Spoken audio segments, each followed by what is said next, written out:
दोस्तों, medical science आज जहाँ पहुँची है उसके लिए एक बहुत बड़ा रास्ता तय करना पड़ा है।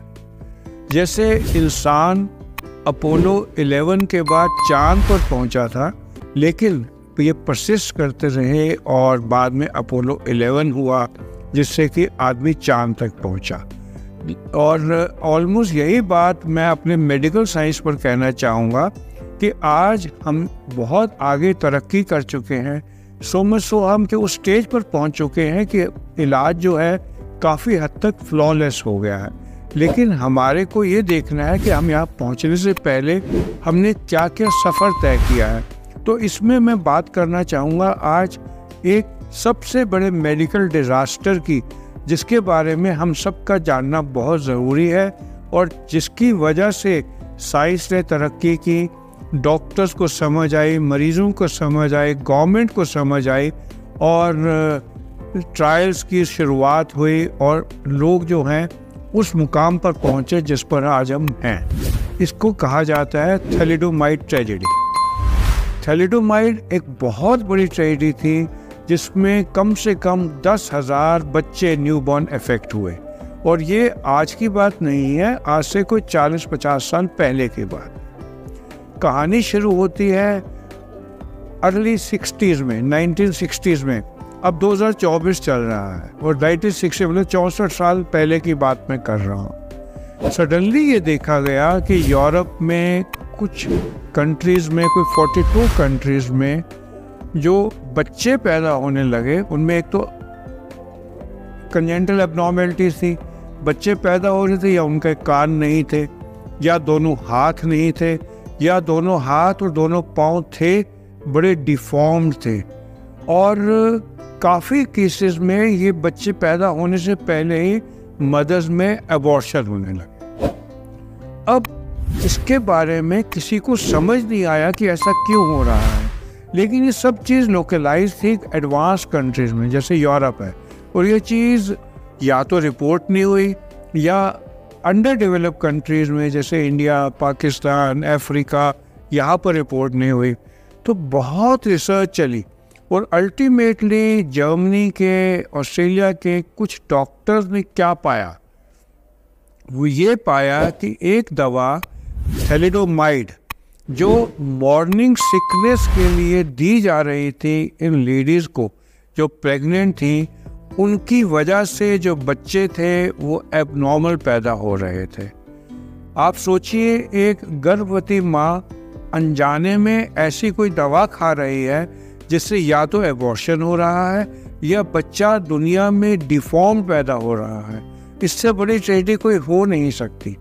शुरू में तो किसी को समझ नहीं आया क्या है, बाद में पता लगने से पहले फार्मा कंपनीज पर जब ब्लेम डाला गया तो उन्होंने कहा कि ये जो मदर्स हैं न्यूबॉर्न के, ये शायद विस्की बहुत पीती है, शराब बहुत पीती है, इसलिए ऐसा हो रहा है, क्योंकि दुनिया में अपने ऊपर ब्लेम कोई लेना नहीं चाहता।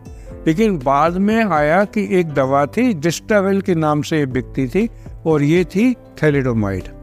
अगर आप इसकी हिस्ट्री ट्रेस करेंगे तो ये दवाई 1952-53 में सीबा कंपनी, जो एक स्विस कंपनी है, उन्होंने अपनी रिसर्च से बनाई। उन्होंने बनाई थी एनिमल्स के लिए और एक सेडेटिव के लिए बनाया था कि जब एनिमल्स को ऑपरेट करना होगा तो उसको ये इंजेक्शन लगा देंगे और एनिमल ऑपरेट करवा लेगा। लेकिन ये देखा गया कि इसके हैवी डोज में भी एनिमल्स जो थे, जैसे डॉग है, कैट है, वो पूरी तरीके से बेहोश नहीं होते थे। तो उन्होंने हाथ खड़े कर दिए, उन्होंने कहा दवा हमारे लिए बेकार है। तो ये दवा एक और कंपनी थी जर्मनी की, उन्होंने खरीद ली।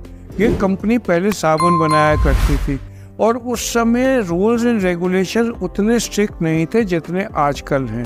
और ये दवा उन्होंने प्रमोट की एज अ मॉर्निंग सिकनेस दवाई, एज अ सीडेटिव, क्योंकि इसके खाने के बाद जो प्रेग्नेंट लेडीज़ थी उनका दिमाग कूल हो जाता था, काम हो जाता था और उनको उल्टी की फीलिंग खत्म हो जाती थी।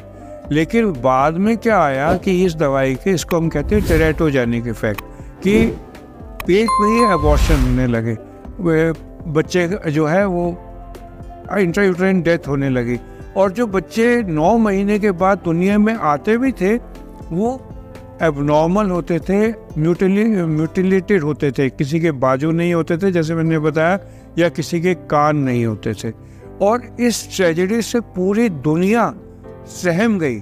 लेकिन एक बड़ी अच्छी बात ये हुई कुछ कंट्रीज के लिए, जैसे अमेरिका के लिए, कि वहाँ एक लेडी थी, शायद फ्रांसिस कैंसी नाम था उनका, जो वहाँ US FDA में इस दवा के ऊपर अटकी रही। वो फार्मा लॉबी के प्रेशर के बाद भी उन्होंने इस दवा को अमेरिकन में लॉन्च नहीं करने दिया। उन्होंने कहा कि मैं इस दवा को लॉन्च नहीं करने दूंगी जब तक इसके ऊपर पूरे ट्रायल नहीं हो जाएंगे, और मैं कन्विंस नहीं हूँ। लेकिन क्या हुआ कि जो फार्मा कंपनी थी उन्होंने इसके फ्री सैंपल अमेरिका के डॉक्टर्स को बांट दिए, जिससे कि अमेरिका में कोई 17 के करीब ऐसे केस रिपोर्ट हुए, in contrast to 10,000 cases in Europe and उन कंट्रीज में 46 जहाँ ये दवा बिकती थी। और ये दिखाता है कि एक रेजोल्यूशन एक नॉन करप्ट पर्सन का, और जनरली मैंने अपने एक्सपीरियंस से देखा है कि ऐसा स्टैंड लेने की ताकत केवल फीमेल्स में होती हैं। और प्रेसिडेंट जॉन एफ कैनेडी ने न केवल उस लेडी को प्रेसिडेंशियल ऑनर प्रेजेंट किया कि उसने अपनी ऑनेस्टी और इंटेग्रिटी से एक अमेरिका में जो बीमारी आ सकती थी जो यूरोप में आई उसको रुकवा दिया। अब इस ट्रेजेडी से हमने सीखा क्या?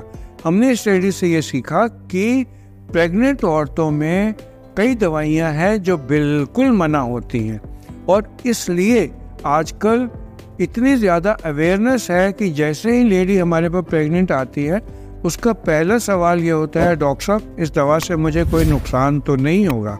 और हम सारे डॉक्टर जानते हैं कि हाई ब्लड प्रेशर में एस इनहिबिटर्स, ARBs हम प्रेगनेंसी में अवॉइड करते हैं क्योंकि ये नुकसान कर सकते हैं। और प्रेगनेंसी में हम डॉक्सीसाइक्लिन, टेरामाइसिन वगैरह भी नहीं देते क्योंकि बच्चों जो होने वाला बच्चा उसके दांतों को पीला कर सकते हैं। इस सब के अवेयरनेस इस स्टडी के बाद आई, तो मैंने सोचा कि मैं आप सबको कुछ अपनी मेडिकल डॉक्टर की साइंस की हिस्ट्री के बारे में बता दूं।